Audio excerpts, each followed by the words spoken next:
Dieu qui nous permet de passer en sa présence. C'est toujours un honneur, c'est toujours une grâce vraiment de se tenir dans la présence de Dieu. Et c'est cette grâce-là ce soir que Dieu nous fait de nous retrouver ici ce soir encore pour le louer, pour l'adorer, pour l'exalter. Parce qu'il en est digne. Amen. On ne peut pas se séparer ce soir sans toutefois écouter Dieu. Nous lui avons parlé. Amen. Nous lui avons exprimé nos pensées. Alors maintenant, c'est à lui de nous parler. Alléluia. Disposons-nous à écouter la voix ce soir de notre Père. Que son nom soit béni. Amen. Nous prenons notre Bible et nous allons lire dans le livre d'Ésaïe chapitre 46. Ésaïe chapitre 46. Alléluia.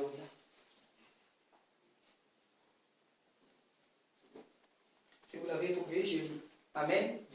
Le livre d'Ésaïe 46 nous dit: Bel s'écroule, Nebo tombe. On met leurs idoles sur des animaux, sur des bêtes. Vous les portez et les voilà chargés, devenus un fardeau pour l'animal fatigué. Ils sont tombés, ils se sont écroulés ensemble. Ils ne peuvent sauver le fardeau et ils s'en vont eux-mêmes en captivité. Amen. Amen. Le verset 3. Écoutez-moi, maison de Jacob, et vous tous, restes de la maison d'Israël. Vous que j'ai pris à ma charge dès votre origine, que j'ai porté dès votre naissance, jusqu'à votre vieillesse, je serai le même. Jusqu'à votre vieillesse, je vous soutiendrai. Je l'ai fait et je veux encore vous porter, vous soutenir et vous sauver. À qui me comparerez-vous pour le faire mon égal? À qui me ferez-vous ressembler pour que nous soyons semblables? Ils versent l'or de leur bourse. Ils pèsent l'argent à la balance. Ils paient un orfèvre pour qu'il en fasse un Dieu. Et ils adorent et se prosternent. Ils le portent et le chargent sur l'épaule. Ils le mettent en place et il y reste. Il ne bouge pas de sa place. Puis on crie vers lui, mais il ne répond pas. Il ne sauve pas de la détresse. Souvenez-vous de ces choses et soyez des hommes. Pécheurs, rentrez en vous-même. Souvenez-vous de ce qui s'est passé dès les temps anciens. Car je suis Dieu, il n'y en a point d'autre. Je suis Dieu et nul n'est semblable à moi. J'annonce dès le commencement ce qui doit arriver. Et longtemps d'avance ce qui n'est pas encore accompli. Je dis, mes arrêts subsisteront. Et j'exécuterai toute ma volonté. C'est moi qui appelle de l'Orient un oiseau de proie. D'une terre lointaine, un homme pour accomplir mes desseins. Je l'ai dit et je le réaliserai.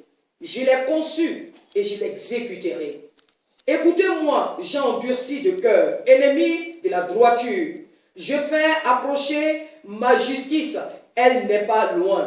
Et mon salut, il ne tardera pas. Amen. Il ne tardera pas. Je mettrai le salut en Sion et ma gloire sur Jérusalem. Amen. Ce soir, nous venons de lire un passage où l'Éternel Dieu s'adresse à toi et à moi.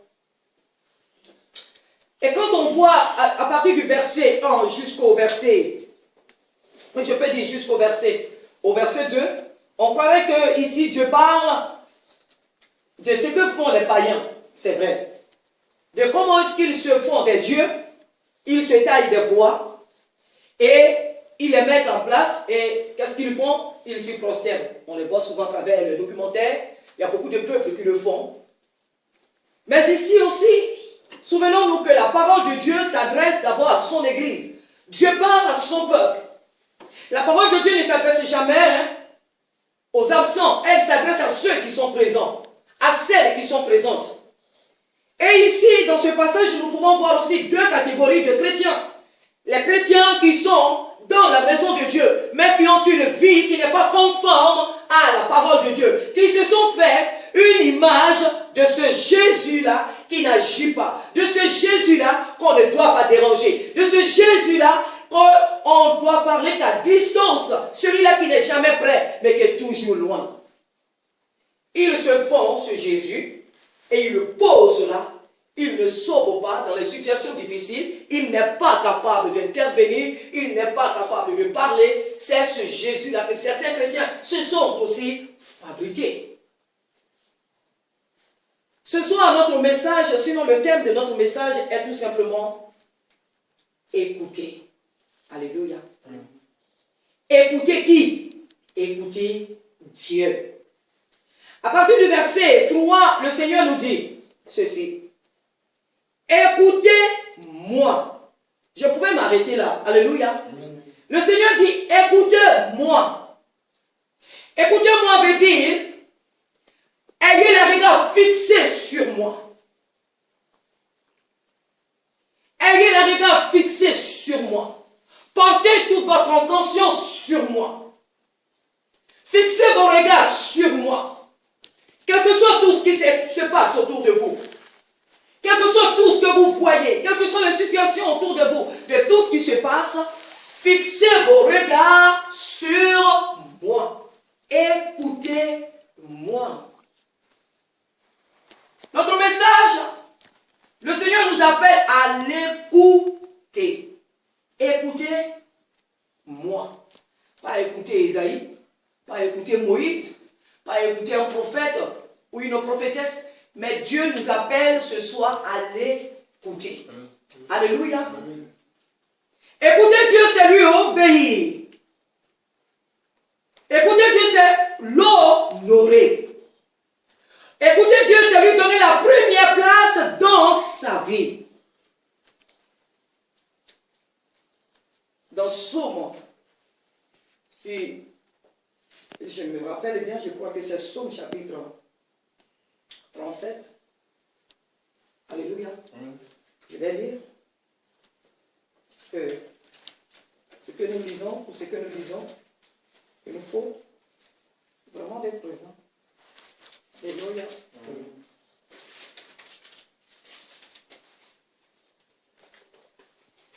Que le nom du Seigneur soit béni.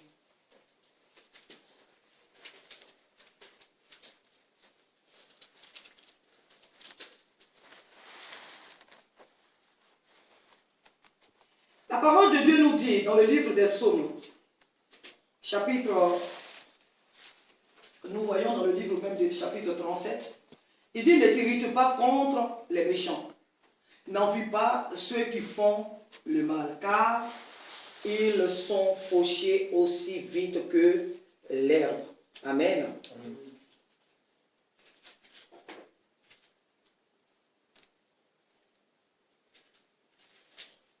J'aime bien ce passage.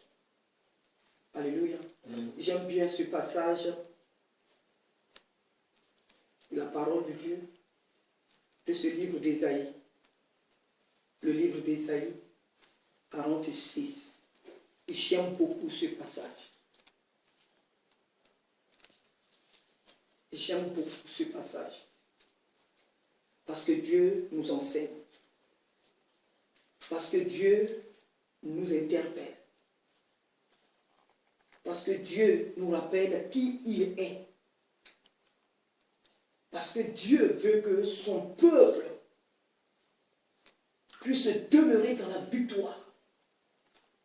Parce que Dieu ne veut pas que toi et moi nous soyons malheureux ou malheureuses. Alors il nous appelle à fixer nos regards sur lui. Parce que le Seigneur sait que les circonstances que nous sommes en train de vivre sont mauvaises. Le monde ne propose plus rien de bon. Le monde est rempli de problèmes. Le monde n'annonce que le désastre. Le monde n'a plus de repères. l'avenir même. Alléluia. Tout récemment, j'ai vu à la télévision le ministre italien qui disait, oui, qui parlait à la jeunesse européenne, disant que oui, écoute, l'avenir, il ne dit pas, mais vraiment, l'avenir s'annonce mal. Je l'ai vu dans le journal. Le monde n'annonce rien de bon. Il n'annonce que le désespoir, la mort, les catastrophes. Mais nous, notre Dieu annonce la vie. Alléluia. Amen. Notre Dieu annonce l'espérance. Il annonce la vie. Il dit, écoutez-moi. Ce qui veut dire qu'autrefois, on ne l'écoutait pas. On faisait ce qu'on voulait. On prenait les décisions comme on voulait. On marchait comme on voulait. On faisait ce qu'on voulait. On se laissait entraîner par n'importe quel vent. On se laissait emporter par n'importe quelle pensée ou décision. On faisait ce qu'on voulait. Dieu dit, arrête-toi et écoute-moi.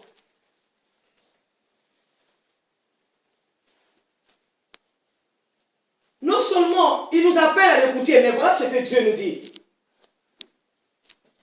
Il dit, écoutez-moi, maison de Jacob, et vous tous, reste de la maison d'Israël, vous que j'ai pris à ma charge. J'aime beaucoup cette phrase. Alléluia. J'aime beaucoup cette phrase. Vous que j'ai pris à ma charge. Nous savons, en tant que parents, pour nous qui sommes parents, nous savons ce que c'est que de prendre quelqu'un en charge. Sinon, en charge.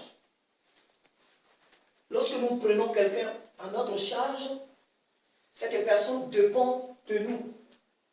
Nous la nourrissons.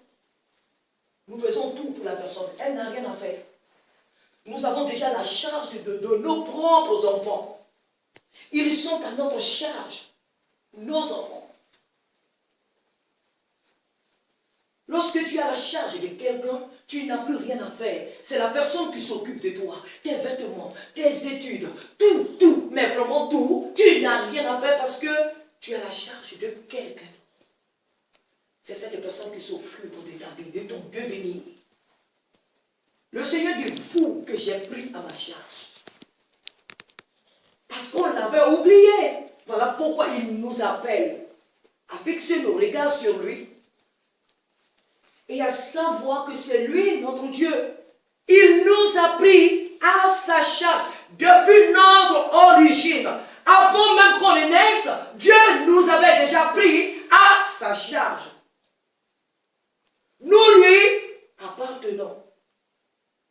Si en tant que chrétiens nous sommes conscients de cela, nous ne pouvons qu'être heureux, alléluia, de savoir qu'on est à la charge de ce grand Dieu, de ce Dieu souverain, de ce Dieu merveilleux, de ce Dieu créateur, qui dit dans Job 41, alléluia, qu'est-ce qu'il dit? Vous pouvez rappeler ce verset? De qui suis-je débiteur? Il dit, je le paierai, alléluia. De qui suis-je débiteur? Je le paierai. Sous le ciel, tout m'appartient. Sous le ciel, tout m'appartient. Dieu dit que sous le ciel, tout lui appartient. Tout est à lui. Alors pourquoi est-ce que nous promenons des regards inquiets? Pourquoi est-ce que nous n'avons plus d'espoir à l'avenir? Pourquoi est-ce que nous nous conformons aux païens? Quand les païens crient au chômage, les chrétiens aussi crient au chômage. Quand les païens pleurent, nous aussi on pleure. Les temps sont devenus difficiles.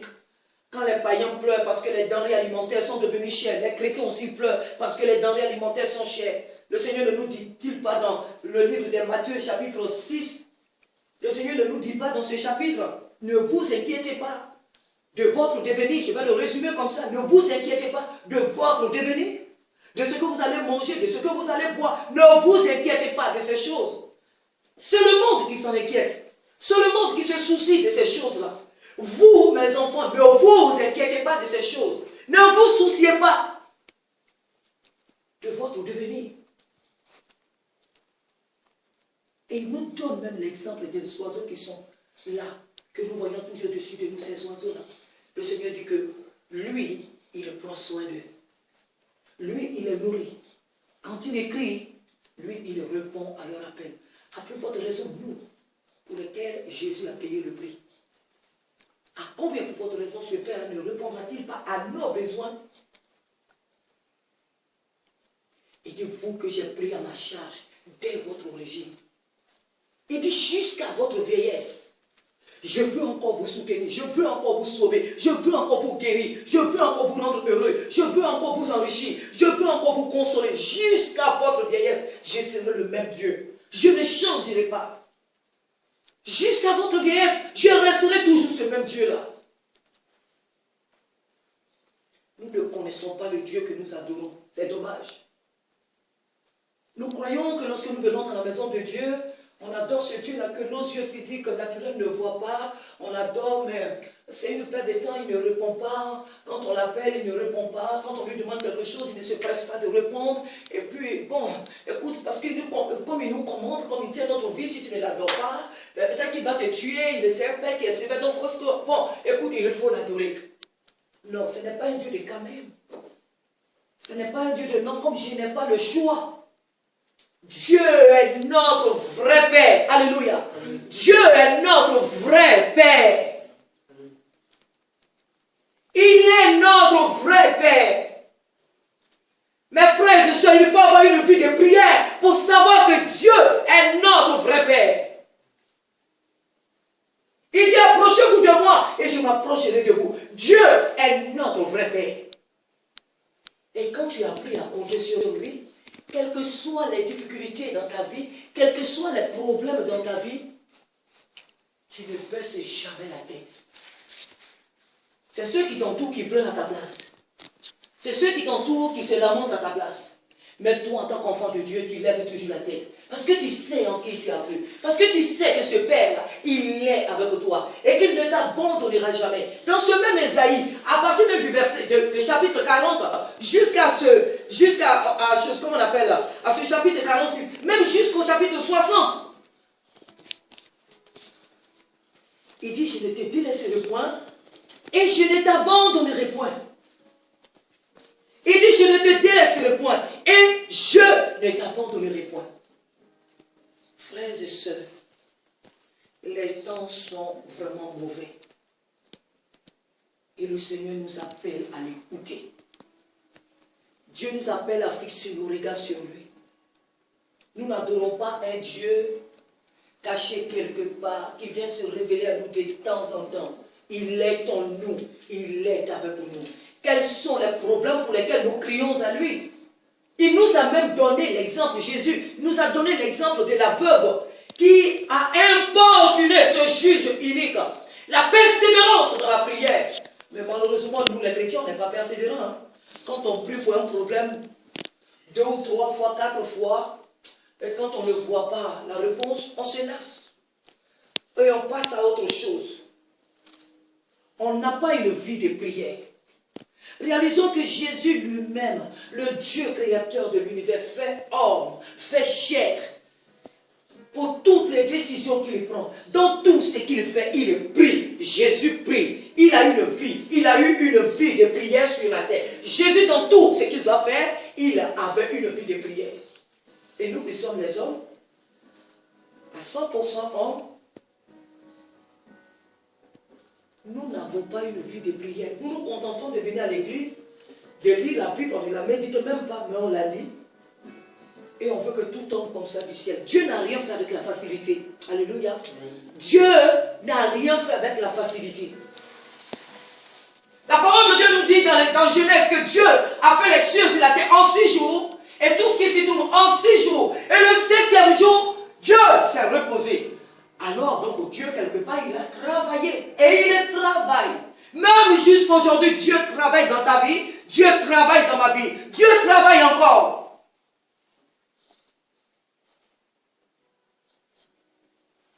Le Seigneur nous appelle à fixer nos regards ce soir sur lui. Alléluia. Le dimanche, je crois que c'était le dimanche que le frère Miez a donné par l'Esprit de Dieu ce message où le Seigneur nous interpelle, où le Seigneur nous appelle à réanalyser ce que je peux dire, notre position de vie sur la terre, notre mission. Nous sommes des ambassadeurs de Dieu sur la terre. Nous sommes les ambassadeurs de Dieu sur cette terre. Et si nous sommes conscients de notre rôle sur cette terre, alléluia, ce n'est pas des études qui vont m'enlever dans la main. Nous le chantons souvent. Rien ne peut m'arracher de la main de mon Dieu.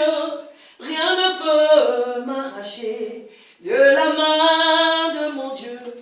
Ce n'est ni la richesse, ce n'est ni la pauvreté, ce n'est ni le mariage, ce n'est ni le célibat. Oh, rien ne peut m'arracher de la main de mon Dieu. Nous le chantons souvent. Alléluia. Persévérons. Et ayons confiance en ce Dieu souverain et véritable. Dieu nous aime. Et il connaît nos besoins. Dieu nous aime. Plus que nous ne pouvons même l'imaginer. Dieu prend soin de nous. Plus que nous ne pouvons l'imaginer. Fixons nos regards sur ce rocher. Fixons nos regards sur ce Dieu véritable. Aimons-le de tout notre cœur. Craignons-le. Obéissons-le. Et travaillons sans relâche pour lui. Alléluia. Fixons vraiment nos regards sur ce Dieu souverain. Dans Somme, la parole de Dieu nous dit, recommande ton sort à l'Éternel, mets en lui ta confiance et il agira. Fais de l'Éternel tes délices. Et qu'est-ce qu'il fera? Il te donnera ce que ton cœur désire.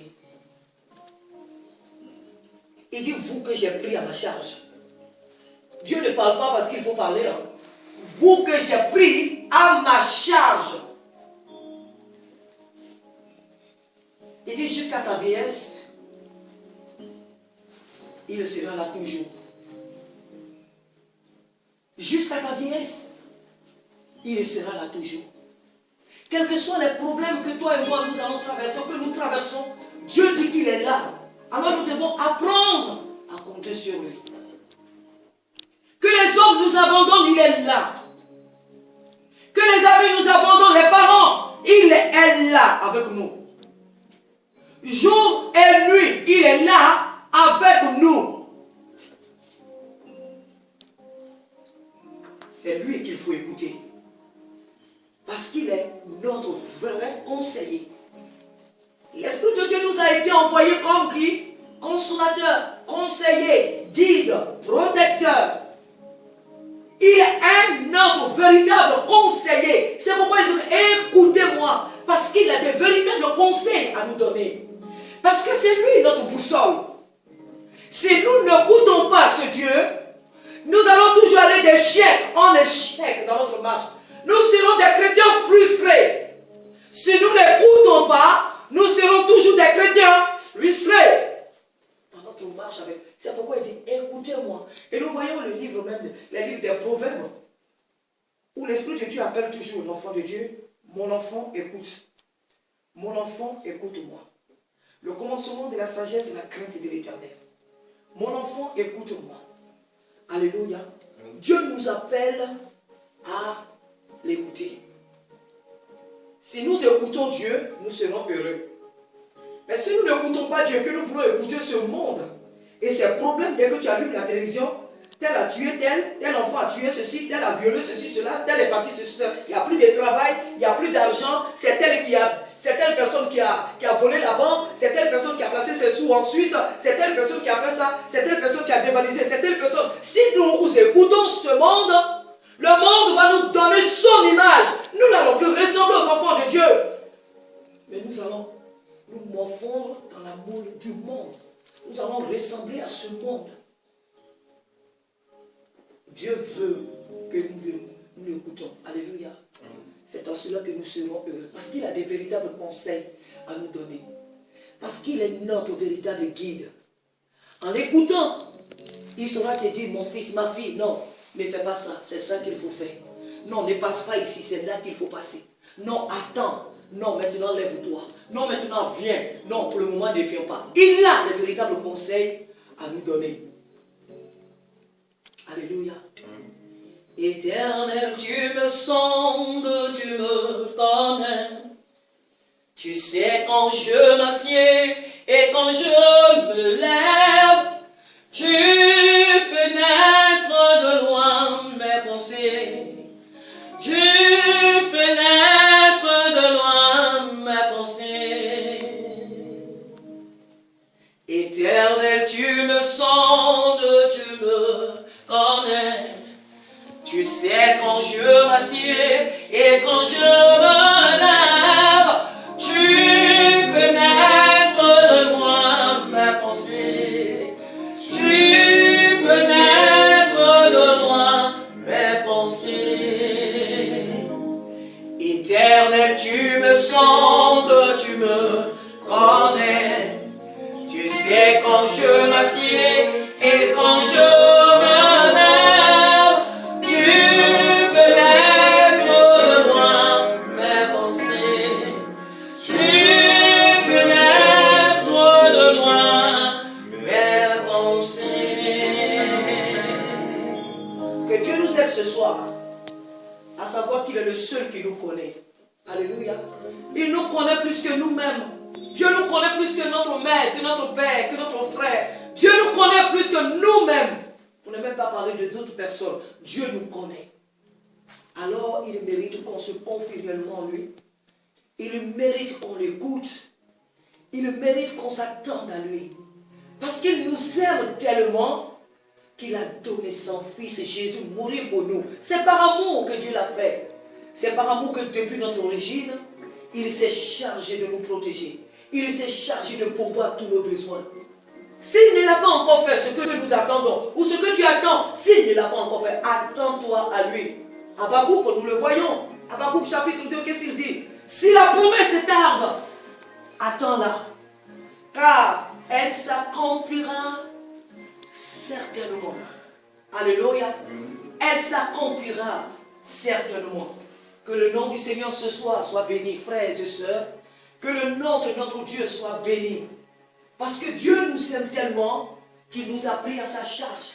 Nous ne sommes pas à la charge d'un roi de ce monde. Nous ne sommes pas à la charge d'un homme de ce monde qui promet et qui après se désiste. Non, nous sommes à la charge de l'Éternel des armées, le Créateur du ciel et de la terre. Celui-là qui a donné son Fils Jésus mourir à notre place. Dieu nous aime. Ne l'oublions pas. Alors que nos regards soient fixés sur lui. Craignons-le, aimons-le, servons-le vraiment de tout notre cœur. Alléluia. Il dit, écoutez-moi. Écoutez-moi. Parce que c'est lui notre véritable conseiller. Que son nom soit béni ce soir. De ce qu'il nous conduit. De ce qu'il dirige nos vies. Et nous lui disons merci de ce qu'il nous a pris à sa charge. Il nous aime tellement qu'il nous a pris à sa charge. Que toute la gloire lui soit rendue ce soir pour cet amour sans fin qu'il a pour nous. Alléluia. Alléluia. Seigneur, nous te bénissons ce soir pour ta parole. Premier tour des élections présidentielles au Bénin. Amen. Dans l'ensemble, ça va, mais il y a encore un second tour. Je te recommande vivement toujours entre les mains de l'Éternel. Amen. Amen. Merci. Amen. Je veux remercier le Seigneur pour tout ce qu'il fait dans ma vie à chacun de nous. Malgré les hauts et les bas, il est toujours présent. Amen. Quel que soit ce qu'il arrive, il faut lui dire merci en toutes choses. Amen, amen, amen, amen, amen, amen. Qui d'autre n'a pas un témoignage ce soir pour louer notre Dieu? Amen. Merci Seigneur parce que chaque jour lorsque nous tombons, c'est lui qui nous relève. Amen. Afin que nous soyons des témoignages pour notre entourage. Amen. Amen. Merci Seigneur. Qui d'autre encore? Alléluia.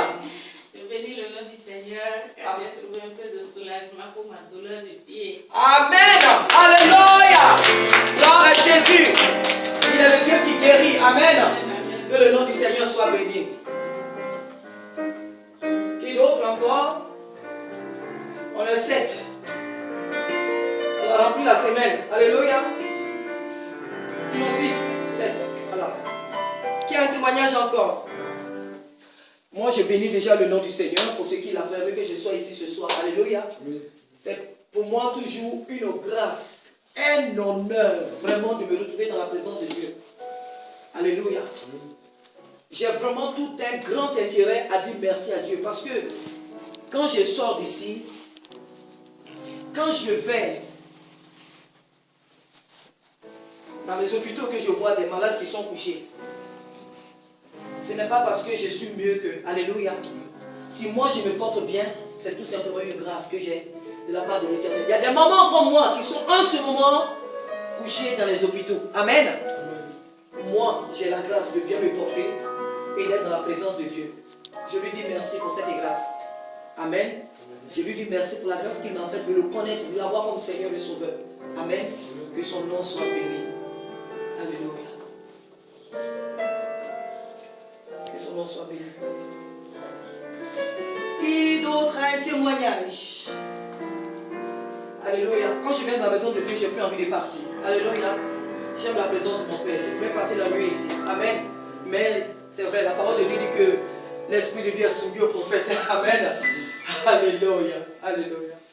Que le nom du Seigneur soit béni pour sa grâce, pour son œuvre. Je voudrais dire merci à chacun de nous ici présents pour le soutien de tout. Amen. Alléluia. Oui, c'est vrai. Exaucer nos prières. Amen. Amen. Que Dieu soit béni. Alléluia. C'est toujours une grâce pour des frères, comme la Bible dit, des frères et sœurs de demeurer vraiment ensemble pour servir Dieu. Alléluia. Que le nom vraiment du Seigneur soit béni pour tout ce qu'il fait, pour la vie de nos frères, pour la vie de nos sœurs, nos familles, cette nation au milieu de laquelle Dieu nous a envoyés, pour la paix qu'il nous accorde dans ce pays, pour pouvoir le servir, le louer tranquillement comme on le fait ce soir. Beaucoup n'ont pas ce privilège. Amen. Mais Dieu nous fait la grâce vraiment d'être là tranquillement pour le louer. Nous avons intérêt vraiment de le louer de tout notre cœur. Amen. Amen. Que son nom soit vraiment béni. On va terminer par 2 cantiques ce soir. Alléluia.